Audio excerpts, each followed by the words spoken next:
Bueno, arrancamos con este análisis a fondo.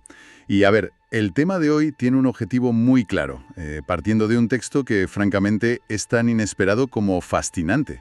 Sí, desde luego, porque no es el típico documento que uno espera analizar en este contexto. Totalmente. Para situarnos, el material que vamos a diseccionar hoy es la Carta Encíclica Magnifica Humanitas, que fue publicada el 15 de mayo de 2026 por el Papa León XIV. Eso es. Y nuestra misión, básicamente, es extraer los conceptos filosóficos, éticos y sociales más valiosos que ofrece este texto sobre cómo salvaguardar nuestra propia esencia humana en la era tecnológica. Y aquí, bueno, hay que dejar una regla de imparcialidad sobre la mesa desde el primerísimo momento.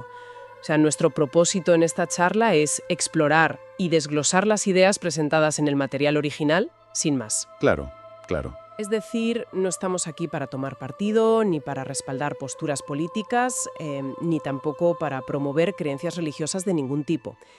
La intención es analizar de forma puramente objetiva cómo este autor interpreta la monumental revolución de la inteligencia artificial y de la automatización que estamos viviendo.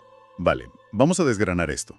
Porque a primera vista alguien podría pensar que un documento de este tipo va a ser un texto teológico súper denso, de esos que requieren tener un diccionario de latín al lado. Ya, es el prejuicio habitual, sí. Pero es que lo que realmente tenemos entre manos funciona casi como un manual de supervivencia ética para el siglo XXI. Y ojo, la forma en que el texto aborda la tecnología no es desde el rechazo absoluto, ni mucho menos. No, para nada. De hecho, califica la capacidad técnica como algo que es profundamente humano. O sea, está en nuestra naturaleza crear herramientas. Exacto. Pero para ilustrar el momento histórico en el que estamos, el autor plantea una elección entre dos imágenes bíblicas que son súper visuales. Sí, el planteamiento arranca con lo que denomina el síndrome de Babel, haciendo referencia, claro, a la mítica Torre de Babel, que tradicionalmente, esa historia se entiende como un castigo por el orgullo humano, pero el documento le da un giro muy contemporáneo. Le da una vuelta de tuerca buenísima. Sí, porque describe Babel como el proyecto original de dominación tecnológica, impulsado por esa ambición de uniformidad. Es esa obsesión por crear un sistema único que cuantifique todo el misterio de la experiencia humana en simples datos métricos. O sea, reducirnos a números en una hoja de cálculo, básicamente. Exacto. Y el resultado de ese síndrome es una tecnología que te promete una conexión global maravillosa, pero que en la práctica termina deshumanizando y aislando a los individuos. Porque, claro, elimina cualquier matiz cultural o personal. Claro, frente a ese monolito tremendo de Babel, el documento propone una alternativa que llama el Camino de Nehemías. Eso es. Que para dar contexto, Nehemías fue la figura histórica que lideró la reconstrucción de las murallas de Jerusalén después de un exilio devastador. Pero la clave aquí es cómo se hizo esa reconstrucción. Esa es la parte interesante. Claro, porque no hubo un arquitecto supremo imponiendo un diseño idéntico desde arriba para todos. Fue un proceso de abrazar la diversidad, de escuchar los temores de los vecinos y de construir mediante la responsabilidad compartida, tramo a tramo. Lo fascinante aquí es cómo el documento traslada esa dinámica al mapa de poder actual. Subraya una realidad innegable, y es que las tecnologías emergentes y el poder digital masivo ya no están en manos de los estados ni de instituciones elegidas democráticamente. Ya, eso da un poco de vértigo, la verdad. Muchísimo. Hoy, la infraestructura del mundo reside en actores privados transnacionales. El texto nos advierte que la inteligencia artificial no es una entidad neutral o una fuerza de la naturaleza. O sea, toma inevitablemente el rostro, los intereses y los sesgos de la corporación que la financia y la regula. Es como si nos hubieran entregado la grúa de construcción más potente de la historia. La IA no es el arquitecto, es la herramienta. La pregunta del documento es: ¿estamos usando esta grúa para aplastar los cimientos y hacer un rascacielos idéntico para todos? ¿O para ayudar a cada barrio a reconstruir sus propias casas? Esa metáfora captura perfectamente la tensión del texto. Si la sociedad opta por la ruta de Nehemías, es decir, reconstruir la comunidad desde abajo, el cimiento innegociable de esa obra tiene que ser la dignidad humana. Totalmente. Y ahí es donde radica el primer gran choque tectónico que plantea el documento. La mentalidad que impulsa la inteligencia artificial moderna colisiona frontalmente con esa visión de la dignidad.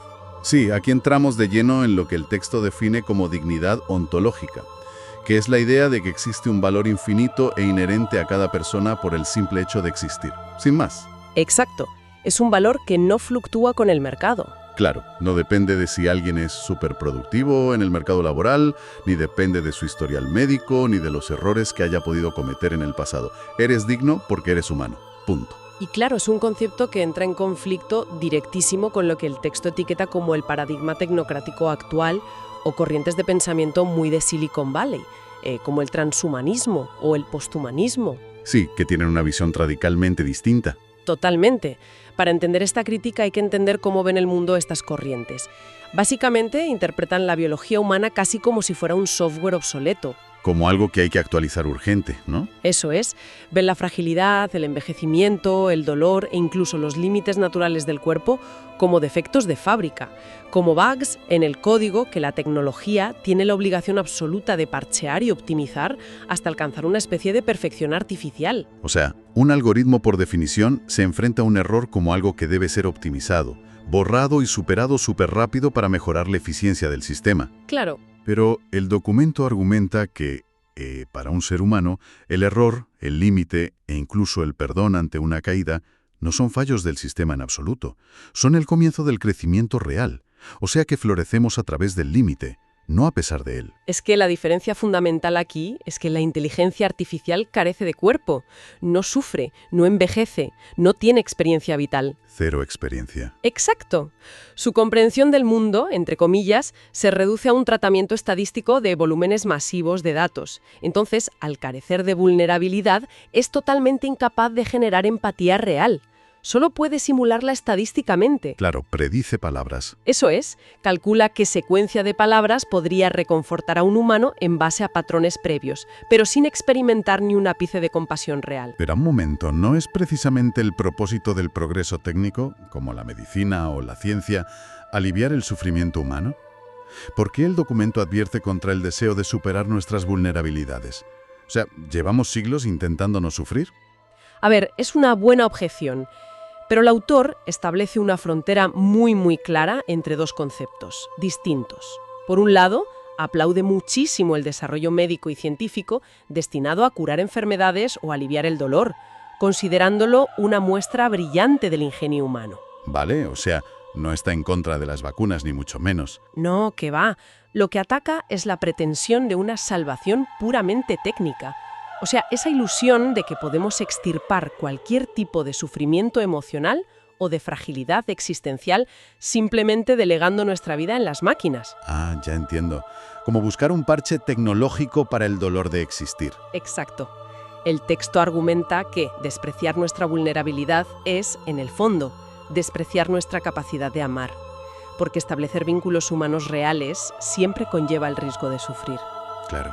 Y cuando se asume esa mentalidad de optimización constante, tratando a la persona como un dato de rendimiento más, el documento nos obliga a mirar debajo de la alfombra brillante de la tecnología digital. Y madre mía lo que hay debajo de la alfombra. Porque hay una tendencia enorme a pensar en la IA como algo etéreo. No, la famosa nube. Pero el texto expone el verdadero costo físico y material de esta supuesta eficiencia inmaterial. Es que la infraestructura digital requiere una brutalidad material tremenda que, bueno, a menudo preferimos ignorar, la verdad. Totalmente. El análisis se detiene mucho en los trabajadores invisibles del sector tecnológico. Habla de miles de personas, frecuentemente mujeres jóvenes en el sur global, que están sometidas a salarios de miseria para etiquetar datos manualmente. Sí, o para moderar el contenido más tóxico de Internet, que eso es tela. Exacto, absorbiendo traumas psicológicos a diario simplemente para que los modelos de lenguaje aprendan a ser educados con nosotros. Y también habla de la extracción minera de tierras raras. Lo del cobalto, ¿verdad? Sí, donde hay menores de edad trabajando en condiciones letales para obtener los materiales que hacen funcionar los servidores físicos de esa nube etérea. O sea, es durísimo. E incluso menciona cómo la sofisticación de estos sistemas ha optimizado el mal a gran escala. Por ejemplo, redes criminales que emplean algoritmos de perfilado para identificar a personas vulnerables. Sí. Y utilizan sistemas de pago descentralizados y totalmente anónimos para gestionar operaciones de trata de seres humanos. Todo este ecosistema extractivo recibe en el texto el nombre de colonialismo de datos. Un término fortísimo. Y muy acertado, porque se extrae información vital. datos de salud, de genética, rutinas de consumo, de poblaciones súper vulnerables para entrenar modelos predictivos que luego las grandes corporaciones usan para mantener su dominio sobre esas mismas personas. Esto plantea una pregunta importante, especialmente por el paralelismo histórico que traza el autor en este punto del texto, que me parece brillante. A ver, cuéntame. Hay un momento en la encíclica donde la Iglesia pide perdón formalmente por su histórico retraso durante siglos pasados en condenar la institución de la esclavitud de manera contundente. Ostras, eso es un paso importante. Lo es, y el autor no introduce este doloroso mea culpa solo por revisar el pasado, sino como una advertencia urgente para nuestro presente. El argumento es implacable. Si la sociedad contemporánea no frena estas nuevas esclavitudes digitales y extractivas ahora mismo, las generaciones del futuro nos juzgarán con esa misma severidad por nuestra tremenda ceguera tecnológica. Aquí es donde se pone realmente interesante, porque el análisis, ojo, no se queda solo en la denuncia y ya está, sino que propone una redefinición total de las reglas del juego económico. ¿En qué sentido? Pues rescatando un principio clásico de la doctrina social que se conoce como el destino universal de los bienes. Históricamente, esto se refería a recursos naturales como la tierra o el agua que tienen que estar al servicio de todos. Vale. Pero ahora el documento amplía ese principio para abarcar el mundo inmaterial. Afirma rotundamente que las patentes tecnológicas cruciales, los algoritmos que estructuran nuestra sociedad y esos inmensos océanos de datos generados por la humanidad entera no pueden pertenecer de forma exclusiva a un monopolio privado. Claro, tiene sentido, porque esa monopolización no solo tiene un impacto económico o laboral evidente, sino que, de forma insidiosa, comienza a alterar la percepción misma de la realidad. Sí, te cambia la forma de ver el mundo. Eso es. Si la extracción masiva de datos explota los cuerpos físicos, el uso que se le da a esa información empieza directamente a hackear la mente ciudadana. El texto entra de lleno en el terreno tan complejo de la erosión de la verdad y la desestabilización democrática. Total. Se señala a la IA como un multiplicador poderosísimo de la desinformación, pero la clave está en el mecanismo, en el cómo lo hace. Exacto, no es por arte de magia.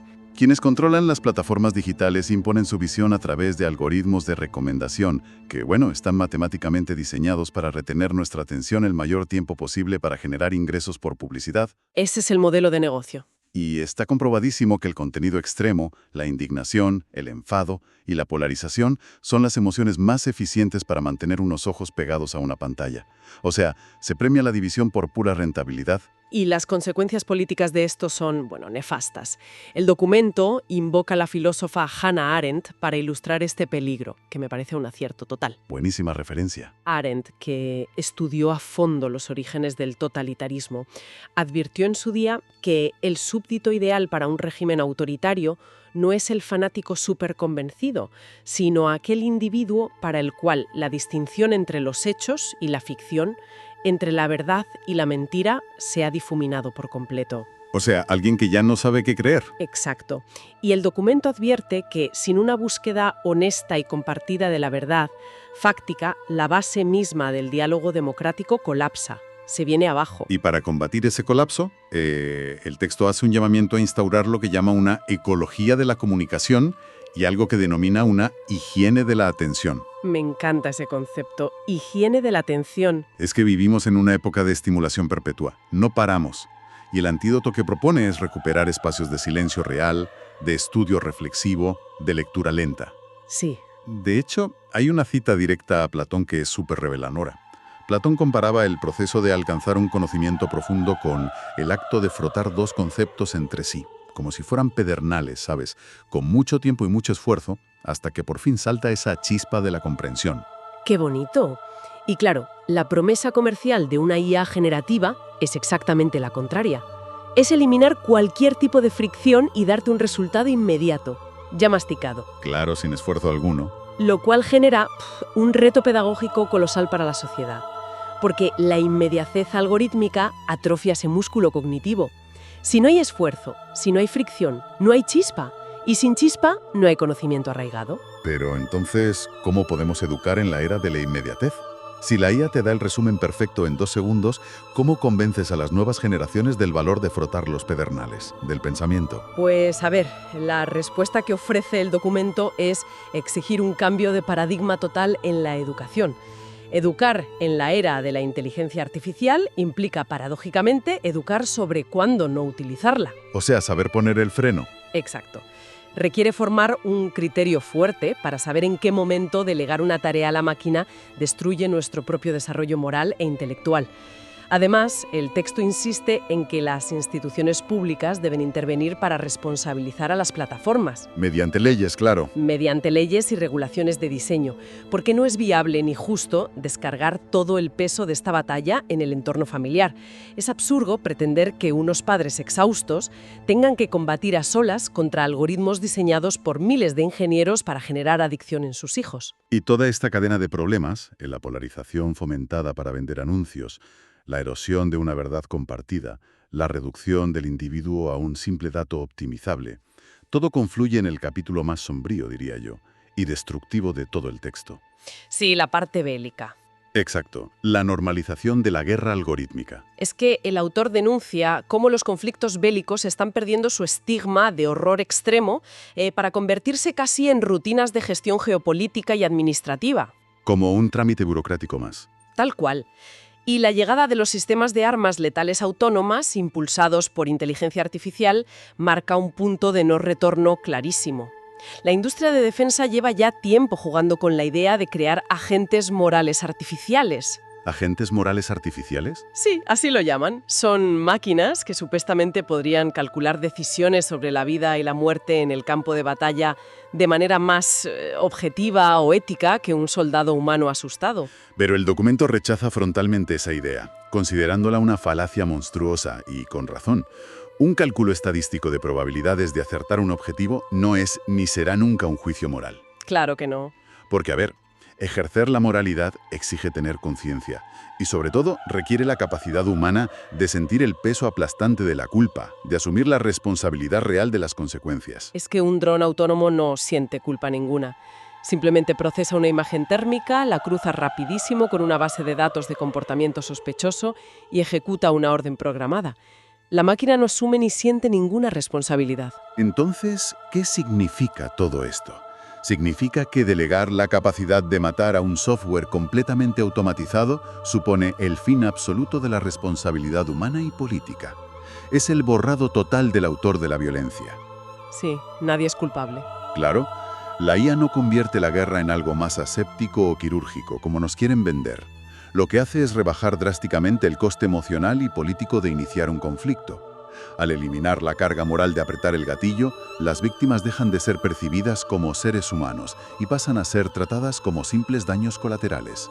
Sí, filas eliminadas en una hoja de cálculo bélica, básicamente. Terrible. Si conectamos esto con el panorama general, el documento perfila un contraste absoluto entre dos visiones de futuro. Llama a oponerse a esta cultura del poder que cosifica la vida y automatiza la destrucción, y en su lugar exige construir una civilización del amor. Un cambio radical de enfoque. Es radical, y en el ámbito diplomático eso se traduce en un mandato súper específico. Cualquier decisión que implique el uso de fuerza letal debe permanecer siempre bajo un control humano directo y consciente. Y además hace un llamamiento explícito a desarmar la inteligencia artificial. Sí, instando a las naciones a detener una carrera armamentística que ya no solo amenaza infraestructuras físicas de un país, sino la propia arquitectura cognitiva de toda la sociedad. Bueno, recapitulando todo lo que hemos abordado hoy en este análisis, queda bastante claro que la Magnífica Humanitas nos muestra una hoja de ruta donde la tecnología no es la gran enemiga, ni mucho menos. No, no lo es. Pero sí debe ser subordinada estrictamente a lo que el autor llama el desarrollo humano integral. O sea, las herramientas digitales no deben diseñarse para borrar nuestros límites vitales o para aislarnos en cámaras de eco, sino para potenciar esa capacidad humana de cuidarnos mutuamente. Y además pide acciones que son difíciles pero tangibles. O sea, desarmar la agresividad de las palabras en el entorno digital, atreverse de verdad a mirar el mundo desde la perspectiva de los más vulnerables, relanzar una diplomacia que hoy parece totalmente estancada y mantener un realismo sano que se niegue rotundamente a aceptar la violencia algorítmica como el precio inevitable de ser modernos. Totalmente de acuerdo. Porque Claro, cuando se interactúa con el mundo de la programación, existe una atracción que es casi hipnótica hacia la precisión absoluta. Los sistemas binarios ofrecen la promesa de un orden perfecto, donde cada problema parece tener una solución súper limpia y eficiente. Sí, la fantasía del control total. Exacto, pero la experiencia humana es caótica por naturaleza. Está llena de zonas grises, de dudas, de una vulnerabilidad que es constante. Somos complejos. Somos complejos y desordenados, sí. Y eso nos deja con un pensamiento final bastante provocador para darle una vuelta. Si el entorno digital y la inteligencia artificial se perfeccionan cada día más para optimizar al máximo la existencia humana, para prever y borrar automáticamente cualquier error, intentando crear una sociedad de eficiencia absoluta, ¿qué pasaría si, a largo plazo, el acto de rebeldía política y social más poderoso frente a este futuro no consistiera en destruir los servidores físicos ni en irse a vivir a una cabaña desconectada de la red? ¿Qué pasaría si la mayor rebelión fuera simplemente atreverse a ser profunda y caóticamente humanos, defendiendo el derecho fundamental a equivocarse, a sentir dolor y a perdonar? Experiencias que un maldito código binario jamás podrá procesar.